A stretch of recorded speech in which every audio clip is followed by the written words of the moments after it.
এটা হচ্ছে বিষ্ণুপুরের মদন মোহনের মন্দির। এখানে প্রতি নিত্য পুজো হয়। অপূর্ব তার কারুকার্য, অসাধারণ। আজও তার ঐতিহ্য আমরা দেখতে পাই, অপূর্ব, যেটাতে ভাষায় প্রকাশ করা যায় না।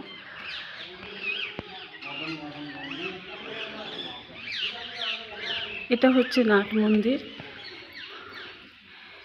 মদনমোহন মন্দিরের এটা নাট মন্দির।